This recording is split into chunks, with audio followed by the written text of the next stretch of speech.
falar um pouquinho do nosso sistema. Muita gente diz que o problema do sistema brasileiro é que tem um déficit enorme. Eu não gosto de colocar o problema dessa forma, porque ele leva a uma discussão que não resolve o problema. Porque, na verdade, o sistema não tem déficit. O que sustenta a Seguridade Social no Brasil? São as chamadas contribuições sociais. E aqui a gente precisa fazer uma pequena regressão. Logo depois do fim do regime militar, a Constituição de 88 mudou muitas coisas, e uma das coisas mais importantes que ela fez foi distribuir os gastos, a arrecadação tributária a favor dos estados e dos municípios. No regime militar, a arrecadação era concentrada no governo federal. E o governo federal se preocupava, ele era responsável por uma série de gastos. Com a Constituição de 88, aquela arrecadação foi dividida entre municípios, estados e União, mas não se transferiu proporcionalmente as obrigações para estados e municípios. Então, o governo federal ficou praticamente com as mesmas responsabilidades e com menos recursos. E aí eles descobriram na Constituição que existem dois tipos de impostos no Brasil. O imposto, ICMS, imposto de renda, IPI, e as contribuições sociais. As contribuições sociais têm a finalidade de sustentar os programas da Seguridade Social. É tudo imposto, não é? Claro, é tudo imposto. Só que tem uma pequena diferença sutil. As contribuições sociais não precisam ser divididas. Elas são todas do governo federal. E aí o que o governo federal começou a fazer? Aumentar as contribuições sociais e criar novas contribuições sociais. E com isso ele aumentou, pelo menos ele cuidou da parte da Seguridade Social. Mas as outras despesas continuavam a crescer. E aí, no governo Fernando Henrique, se criou o Fundo Social de Emergência. O que era? Era pegar uma parcela das contribuições sociais, dar para o governo federal para ele poder gastar com as outras coisas. O PT foi contra isso. E quando o Lula se elegeu, o PT passou a ser a favor disso. E até hoje, isso mudou de nome, chama DRU, Desoneração das Receitas da União. O Temer está pedindo um aumento da DRU de 20% para 30%. Isso é uma das coisas que vai ser votada no Congresso. E é imprescindível que isso seja. Aí, quem não quer reformar a Previdência Social, diz, está vendo? Olha aí, tem dinheiro para Seguridade Social. É só acabar com a DRU. Não tem déficit. Você percebe que esse debate de déficit ou não é bobagem. O problema é que a gente gasta muito com a aposentadoria. E esse sistema, por natureza, é deficitário, e eu vou dizer logo por quê. Outro problema, eu vou mostrar daqui a pouco, é que o INSS, que é chamado Regime Geral de Previdência Social, esse número está desatualizado. Tem mais de 30 milhões de beneficiários. 33 milhões hoje. E os funcionários públicos, aposentados ou pensionistas, são 5 milhões.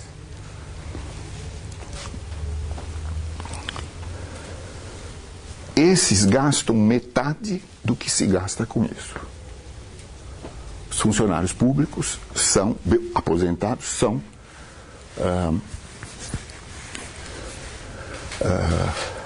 extremamente beneficiados.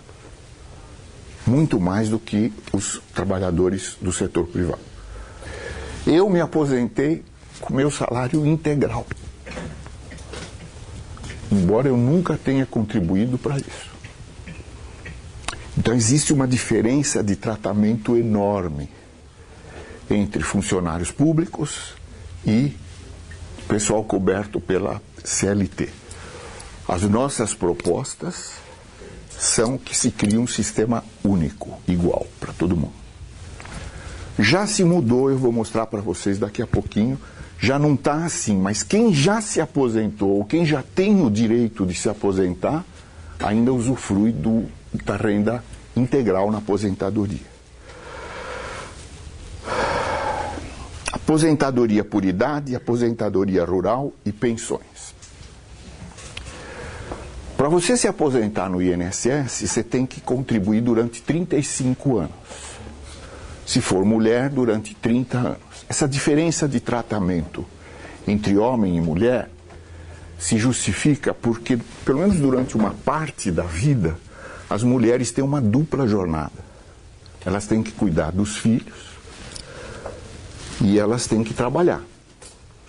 Então o Estado reconhece essa diferença com uma exigência menor de anos de contribuição. E de idade para aposentadoria também.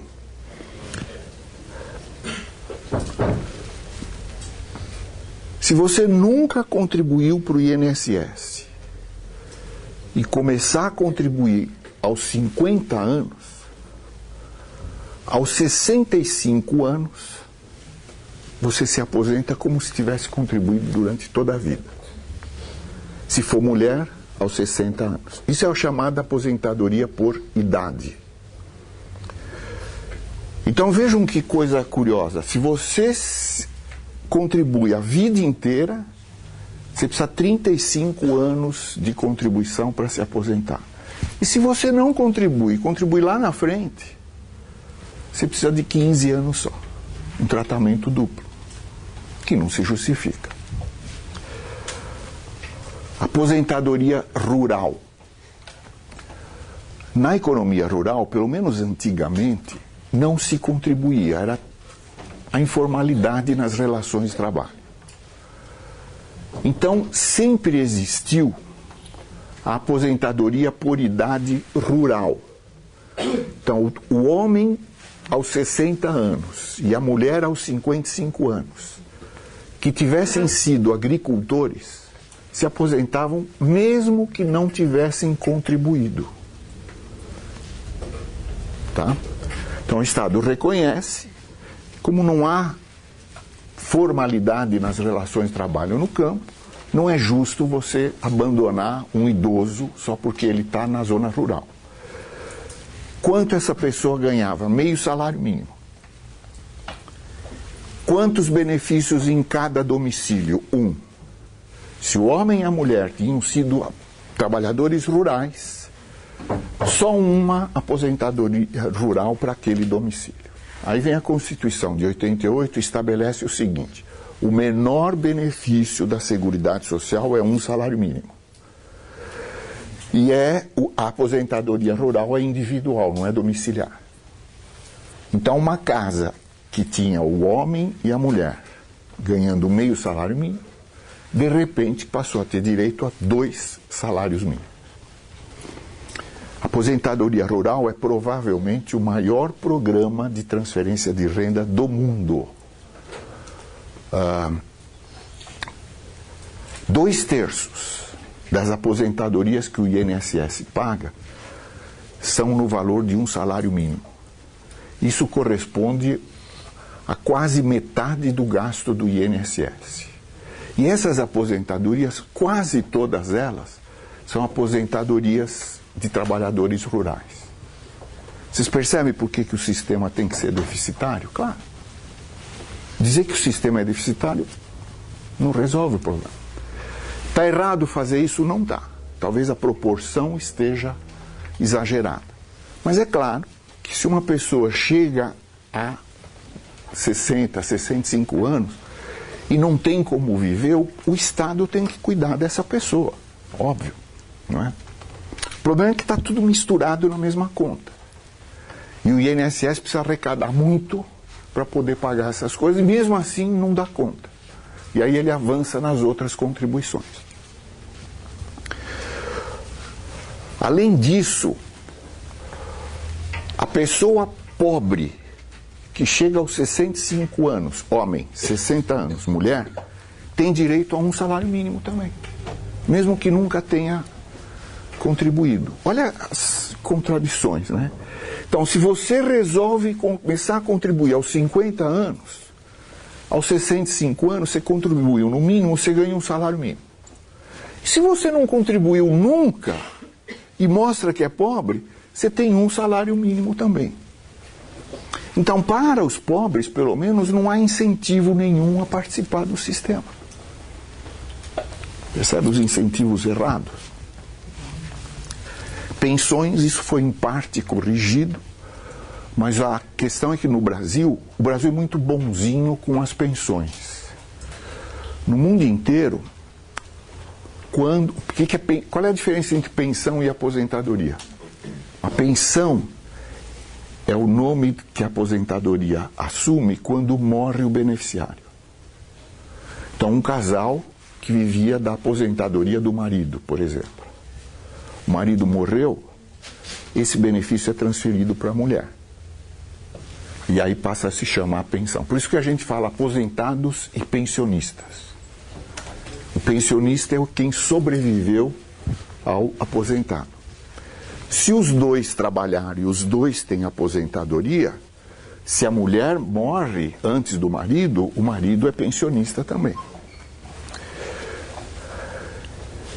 Então, se os dois têm aposentadoria e um deles morre, em muitos países, o outro não tem direito à pensão. No Brasil tem. Quando um deles falece, a necessidade de renda daquele domicílio diminui. Mas o valor da aposentadoria continua o mesmo.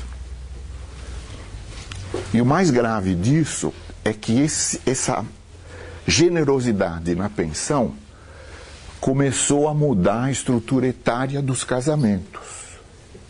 Então vocês imaginem um sessentão no interior de Pernambuco, viúvo. Ele tem uma aposentadoria, ele tem um salário mínimo. Ele é um partidaço. Por quê? Porque daqui a alguns anos ele bate com as 10. Então tá cheio de cabrocha novinha querendo casar com ele. Por quê? Porque a hora que ele bate com as 10, ela tem um salário mínimo pro resto da vida. Nos outros países não é assim. Dependendo da idade, ela nem tem direito. E se não tiverem filhos, diminui muito o valor da aposentadoria. Então, há várias restrições que se colocam e que no Brasil não havia. Agora, a Dilma começou a colocar algumas restrições. Eu vou mostrar daqui a pouco, mas não resolveu o problema. No INSS se aposenta muito cedo. Vamos pegar um caso padrão. Alguém que começou a trabalhar com carteira assinada aos 18 anos e trabalhou durante todo o tempo. Quando é que essa pessoa, com que idade essa pessoa vai completar os 35 anos de contribuição? 53. Então, aos 53 anos, essa pessoa pode se aposentar.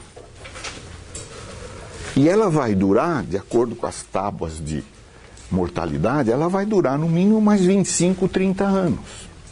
Porque a expectativa de vida do brasileiro ao nascer hoje é 75 anos, 76 anos. Ao nascer. Se você está vivo aos 53 anos, a tua expectativa de vida é maior. Porque quem tinha que morrer já morreu. A parte de contribuição para essa média já foi. Então a expectativa de vida cresce conforme se avança na idade. Então essa pessoa vai se aposentar e provavelmente vai receber seu benefício por um tempo maior do que o tempo de contribuição. E vocês vão pagar essa conta.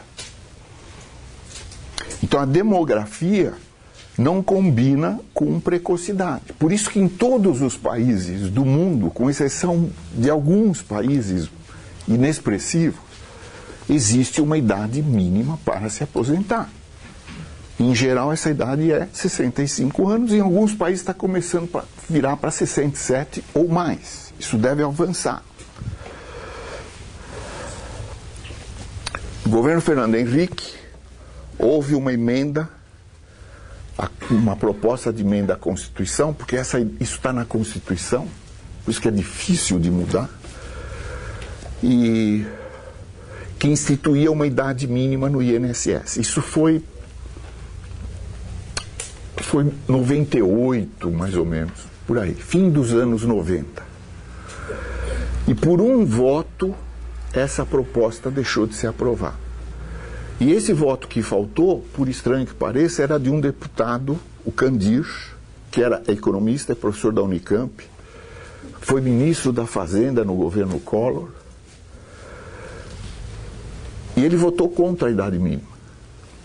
E aí foram perguntar para ele. Eu estou contando isso porque isso é notícia pública, isso estava nos jornais. E ele disse que ele errou a tecla. Se nós tivéssemos instituído a idade mínima em 98, hoje nós não estaríamos nessa situação. A importância da idade mínima para as contas da Previdência é muito, muito, muito grande.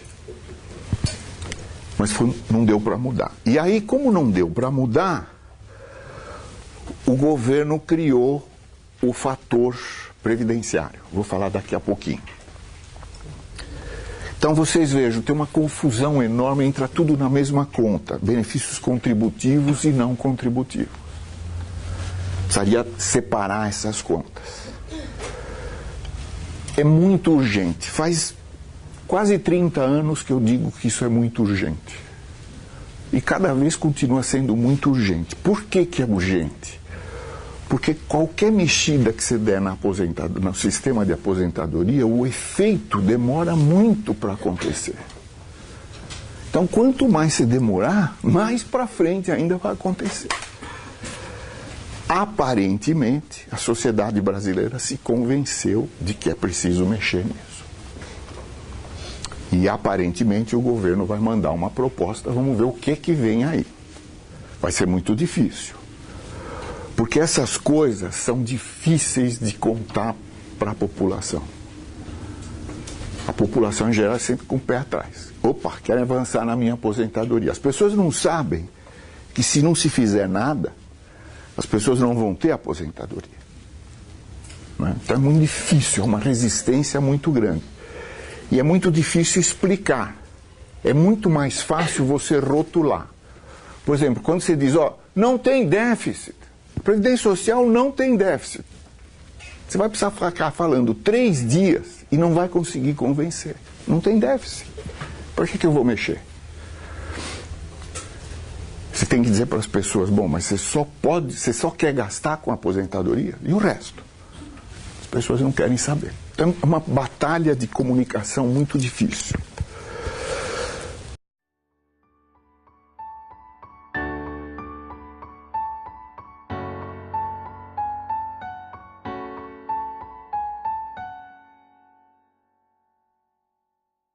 Então, a nossa proposta é a seguinte, tem que fazer uma idade mínima.